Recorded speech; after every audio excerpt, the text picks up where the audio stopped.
Hi again, everyone, and welcome to Badger Breakdown, brought to you by U.S. Cellular. I'm Mike Lucas for UWBadgers.com. I'm joined by the voice of the Badgers, Matt Lepay. Last time they played was 2010, but it seems longer. Why is that? Because it's a great series, great rivalry, and when they don't play, I think people tend to miss it. And especially, clearly from the Wisconsin perspective, when they played in 2010, it was a great game. It was a great game for anybody but an Iowa fan. If you didn't care who won, you would just watch that game and be entertained by it. It had everything. Most importantly for the Badgers, it had a one-point win. Are there two programs in the Big Ten that match up better than Iowa and Wisconsin in so many different ways? Yeah, I've always said, and it probably is a turnoff to some, I think everything from the fan bases, I think they're much more alike than either side would want to admit. The way both programs have been built, really big into the walk-on program, built on toughness, built on substance, not so much the flashiness.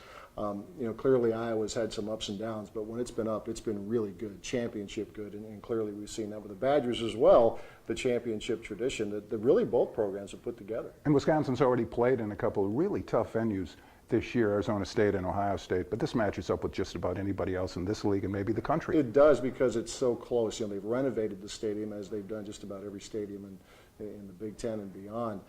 But they're right on top of you. The fans are right on top of you. I thought it was interesting, an observation that I heard from a couple of folks who were at the Wisconsin-Ohio State game in Madison in 2010. Buckeyes came in ranked first. Gilreath, the opening kick, and the place was crazy all night. And as loud as it was then, I've had people tell me it was equally as loud and maybe seemed louder because the fans are right on top of you the following week when Wisconsin played at Kinnick. What happens when strength meets strength? Because that's what we're going to see a little bit of on Saturday.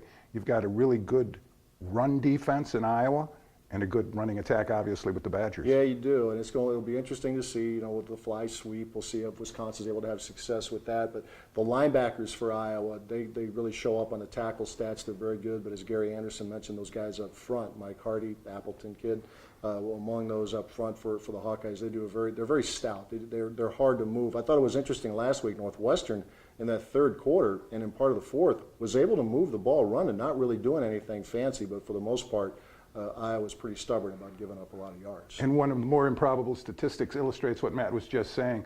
Hawkeyes have given up 2 rushing touchdowns, both to Carlos Hyde. Yeah, the first scores of the year were in the game against Ohio State, which was a game that, much like the Badgers, Iowa went toe-to-toe with Ohio State. That game went into the fourth quarter very much in doubt. Ohio State made a couple plays.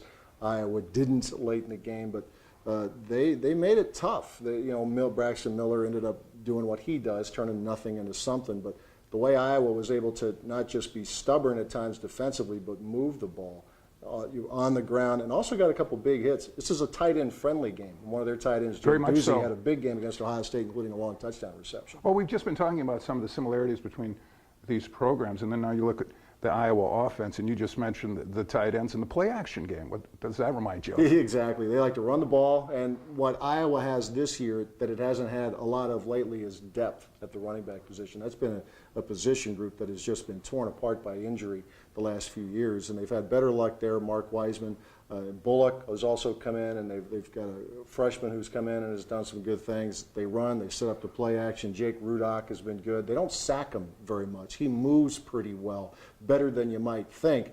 And they'll utilize their receivers, they'll utilize running backs, and they'll utilize those tight ends. I've got a question that might fall under the category of our U.S. Cellular question of the week, and that is Melvin Gordon.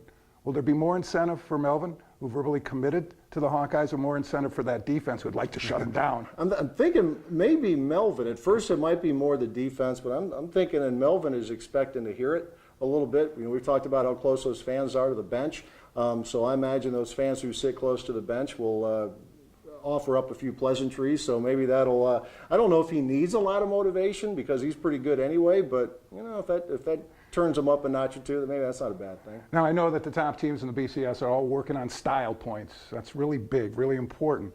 But for Iowa and Wisconsin, winning ugly is good enough.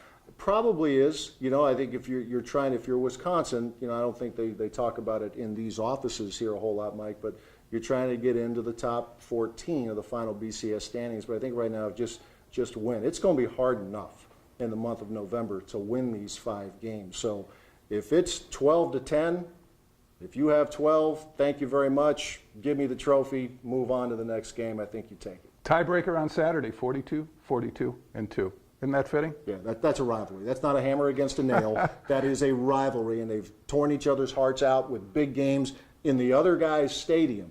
So maybe that'll be a trend that Wisconsin can keep going on Saturday as well. For Matt Lepay, the voice of the Badgers, I'm Mike Lucas for UWBadgers.com. Thanks for watching Badger Breakdown, brought to you by US Cellular.